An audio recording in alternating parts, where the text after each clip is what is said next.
Lalu siapakah yang bakal jadi lawan Anies di Pilkada Jakarta? Karena PDIP mengaku sudah mengerucutkan sejumlah nama. Apakah rematch Anies Ahok bakal kembali terjadi? Ataukah ada lawan tanding lain lagi yang kuat bagi Anies Baswedan di Pilkada Jakarta? Kita bahas bersama dengan analis politik dari Universitas Al-Azhar Indonesia. Ada Ujang Komarudin. Kang Ujang, terima kasih sudah meluangkan waktu untuk Rumah Pilkada. Ya, Mbak Maido. Oke, Kang Ujang, ini kan kalau kita lihat ya, list nama dari PDI Perjuangan ada Andika Perkasa, kemudian juga ada Mas Pramono Anung, Ahok, kemudian juga Bu Risma yang disebut Sekjen PDIP disiapkan nanti untuk Pilkada Jakarta. Dari nama-nama ini menurut Anda siapa yang paling berpeluang? Ya, banyak faktor yang harus dinilai ya. Saya selalu katakan beberapa kali ke teman-teman media termasuk ke Kompas TV, paling tidak ada 3 formula+1 gitu. Apa formulanya? Umum saja. Di antara banyak faktor, di antara banyak variabel gitu ya, ada 4 paling tidak. Saya katakan 3+1. Apa ya? Popularitas, elektabilitas, isi tas, dan akseptabilitas. Ini umum. Ini harus dipikirkan oleh PDIP. Siapa yang memiliki popularitas, elektabilitas, isi tas, dan akseptabilitas, dia punya potensi. Tetapi memang dalam konteks misalkan Pak Ahok yang memiliki elektabilitas tinggi, tapi kan ada persoalan masa lalu, ya itu yang juga menjadi minus bagi Pak Ahok. Yang lain misalkan Bu Risma, elektabilitasnya tetap masih kalah juga oleh Pak Anies. Ini apa isi tasnya? Iya, semua. Jadi ini kalkulasi-kalkulasi yang tidak mudah, yang tidak sesederhana yang dibayangkan oleh PDIP. Sehingga ya hari ini ya figurnya masih figur umum gitu, belum mengkerucut kepada figur tertentu. Siapa yang berpeluang? Saya sih meyakini semuanya masih berpeluang di PDIP itu. Karena tadi ada faktor, misalkan ada plus minus di antara nama-nama yang tadi disebutkan itu. Jadi saya meyakini semuanya masih dinamis di PDIP itu, kalkulasinya kalkulasi ya rasional, ingin menang berdasarkan ya survei yang objektif. Saya meyakini seperti itu. Jadi semuanya masih berpeluang ya. Kalau melihat dari 3+1 popularitas, elektabilitas, isi tas, dan juga akseptabilitas. Untuk calon nama-nama yang disebut PDIP sudah mengerucut ya. Tapi kalau misalnya kita mengutip nih dari hasil survei Litbang Kompas yang terbaru kemarin, Ahok bisa jadi penantang sepadan buat Anies. Menurut Anda gimana peluang Ahok, Kang Ujang? Ya masih tinggi kan, masih kalah jauh juga. Ahok berapa? 10 ya. Anies berapa? 28, 29 gitu. Itu kan masih jauh juga. Oleh karena itu sebenarnya kalau Ahok dianggap jadi penantang, ya menurut saya Ahok harus lebih kerja keras lagi untuk menaikkan elektabilitasnya. Karena bagaimanapun Terpautnya kalau 9% loh, Kang Ujang 29 dan ya 20%. Ya justru itu kan masih tinggi, tapi memang ada ruangnya apa? Kan undecided votersnya, swing voternya masih tinggi. Biasanya kalau pilkadanya masih jauh gitu ya saat ini ketika disurvei maka ya tadi yang belum menentukan itu masih tinggi. Di mana-mana di banyak daerah gitu ya, kalau pilkadanya masih jauh, orang masih banyak yang belum menentukan. Oleh karena itu sebenarnya menjadi peluang juga bagi kandidat lain selain Anies gitu untuk bisa menaikkan elektabilitas. Ya, kan masih ada 4 bulan ke depan menuju pencoblosan. Nah dalam konteks itu sebenarnya ya kalau jauh iya agak sulit, agak berat. Tetapi dalam konteks kampanye hari ini kan kampanye yang terbuka, yang berbasis media sosial ya ada mungkin cara-cara khusus, cara-cara tertentu untuk menaikkan elektabilitas. Tetapi tadi kalau elektabilitasnya masih jauh 9%, misalkan 10%, ya itu agak berat, agak sulit. Kecuali tadi ada cara-cara khusus untuk bisa menaikkan elektabilitas bagi bagi Pak Ahok maupun bagi kandidat lain yang ingin melawan Anies. Ya tentu semua masih punya peluang ya. Anies pun tadi kalau belum di angka 30% ke atas ya menurut saya tetap masih bisa dikalahkan begitu. Oke. Mas Hasto kan bilang ya selain PDIP yang juga sudah buka suara soal pengerucutan nama, Sekjen PDIP Hasto Kristianto kan bilang kalau PDIP ini sedang berkomunikasi intens dengan PKB untuk Pilkada Jakarta. Anda menilai ini sebagai langkah mendorong kader PDIP nanti untuk menjadi calon gubernurnya Anies? Calon wakil gubernur? Ya, menurut saya sesuatu yang bagus ya kalau PDIP berkoalisi, berkolaborasi, ya bersinergi dengan PKB. Karena biar nanti ada banyak pilihan gitu warga Jakarta dalam menentukan calon gubernur dan wakil gubernurnya. Karena ada poros Anies, lalu ada PDIP dengan PKB, lalu juga misalkan ada koalisi Indonesia Maju.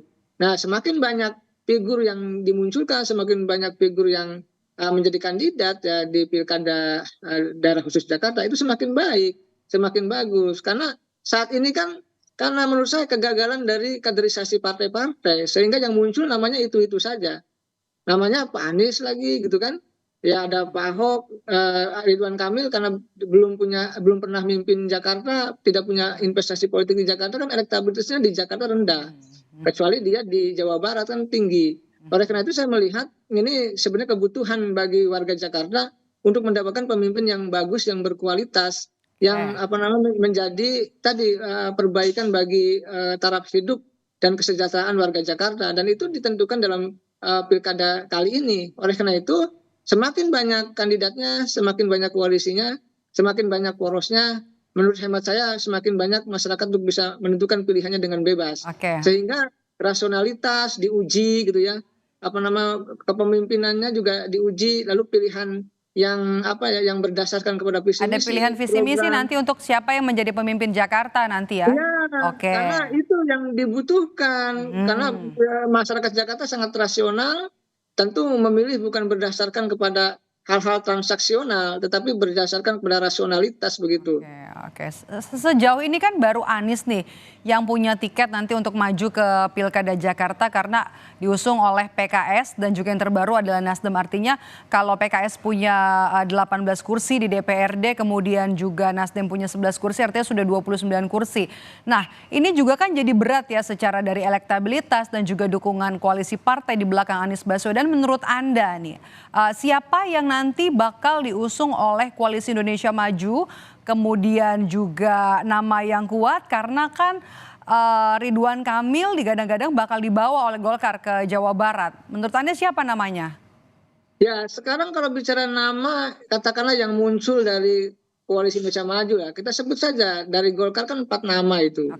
Ada Ridwan Kamil, kita eliminasi lah, Ridwan Kamil nggak mau ya, karena ke Jawa Barat. Artinya ada 3 lagi. 3 itu ya ada Erwin Aksa, ada Ahmad Zaki, lalu ada Babah Alun kan, Yusuf Hamka. Nah itu dari Golkar semua nih ya? Iya, tetapi kan dari Gerindra juga belum memunculkan nama begitu. Ariza Patria punya potensi di Jakarta tapi digeser ke kota Tangerang Selatan gitu kan. Jadi saya melihat kalau menyebut nama ya sehari ini belum ada nama yang pasti ya dalam konteks siapa yang akan diusung oleh Koalisi Indonesia Maju. Nah ini harus kita cermati karena ini menarik ya. Kalau peluang Kaisang gimana? Ya kalau Kaisang saya mengatakan Mbak Maidop ya, kemarin saya dapat kabar dari petinggi Nasdem gitu. Ketika Kaisang bertemu dengan Pak Surya Paloh, izin tidak maju di Jakarta, majunya di Jawa Tengah. Jawa Tengah. Pengetahuan saya karena sangat jelas pernyataan petinggi Nasdem mengatakan ya belum berjodoh di Jakarta. Artinya memang majunya di Jawa Tengah. Tapi saya meyakini juga di Jawa Tengah. Belum berjodohnya kan dengan Nasdem. Kalau dengan Kim? Nah, saya rasa sulit berat ya. Kenapa? Karena kalau misalkan didukung oleh Kim, ya itu apa? Ya elektabilitas dari Kaisang pun 1%. 33% juga menolak tuh kan pencalonan dari Kaisang hasil Litbang Kompas itu. Jadi saya melihat agak sulit, agak berat memaksakan gitu ya Kaisang untuk menjadi calon gubernur maupun kalau Kaisang berat, kemudian juga Ridwan Kamil dibawa ke Jawa Barat, terus namanya siapa dong? Kira-kira ya tentu dari Kim? Sekarang lagi dicari kan dengan berbasis pada scientific method ya, atau scientific approach, artinya pendekatan-pendekatan survei yang objektif, yang mereka pasti punya survei internal mereka. Siapa kira-kira yang punya potensi untuk bisa melawan Anies? Tetapi kalau kalkulasi per hari ini gitu, tentu Anies masih leading. Karena kan di bawahnya Pak Ahok, lalu ada Pak Ridwan Kamil dan lain-lain. Oleh karena itu tentu kita melihat pergerakan ke depan ya, masih ada waktu ya 3 bulan. Tapi tinggal 1 bulan lagi pendaftaran ya? Ya 1 bulan itu pendaftaran, tapi dalam konteks kemenangan itu masih 3-4 bulan. Jadi dalam hari artinya masih banyak kemungkinan untuk bisa menaikkan elektabilitas. Soal nama ini yang menurut saya agak sulit untuk bisa menganalisa dan memprediksi siapa yang akan diusung oleh Kim begitu, karena Kim juga saya rasa lagi puyeng lah, lagi pusing untuk memikirkan siapa yang tokoh yang didorong untuk bisa melawan Anies. Termasuk juga 2 nama yang beberapa pekan lalu ini muncul, Yusuf Hamka, Kaisang? Atau Kaisang Yusuf Hamka? Harus kita uji juga tadi kan. Kalau semua partai pasti ingin menang. Kalkulasi menang itu tadi ukurannya 4 hal. Kita baca, kita nilai misalkan Pak Yusuf Hamka ya, Babah Alun. Pasangan Ka'bah ya. Ya, popularitas oke ya. Tiap-tiap yang tidak kenal Babah Alun. Lalu isi tas luar biasa gitu ya. Katakanlah penguasa jalan tol gitu kan. Lalu ya akseptabilitas penerimaan warga Jakarta saya rasa menerima. Tetapi kekurangannya kan elektabilitas. Elektabilitasnya belum tahu karena belum disurvei, belum Kalau elektabilitasnya jelek apa? Mesin partai harus kerja berarti? Nah, kerja keras. ini harus kerja keras di situ sebenarnya yang harus dilihat karena elektabilitas itu berbanding dengan kemenangan gitu loh. Walaupun memang banyak faktor untuk bisa melihat kemenangan, tapi paling tidak 4 hal tadi Babah Alun punya 3, tapi 1 yang belum elektabilitas. Nah itu tugas Partai Golkar, katakan tugas Koalisi Indonesia Maju, ketika ingin mendorong Babah Alun dengan Kaesang ya harus menaikkan elektabilitas. Kalau enggak ya bunuh diri begitu. Jadi itu ya yang Anda baca kalau misalnya memang satu nama ini tadi 3+1 yang Anda sebut soal elektabilitas dan kerja keras dari ekstra keras bahkan. Karena Ya, kalau kita lihat kan dari hasil survei Litbang Kompas kan Kaesang elektabilitasnya baru 1%. Ya sangat ekstra keras ya.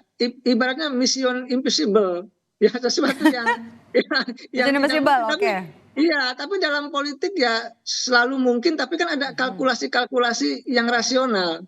Ada bacaan-bacaan yang bisa dikalkulasi dalam politik itu. Walaupun memang politik bukan matematik, bukan angka pasti, tetapi kan bisa diukur. Kemenangan itu bisa diukur, bisa diprediksi. Gitu loh. Sama ketika kita menyaksikan di Pilpres yang lalu kan, siapa yang memiliki elektabilitas yang tinggi ya punya potensi kuat menang. Nah, sama di Pilkada pun sama, termasuk di daerah khusus Jakarta. Siapa yang memiliki elektabilitas tinggi, ya punya potensi menangnya juga tinggi begitu.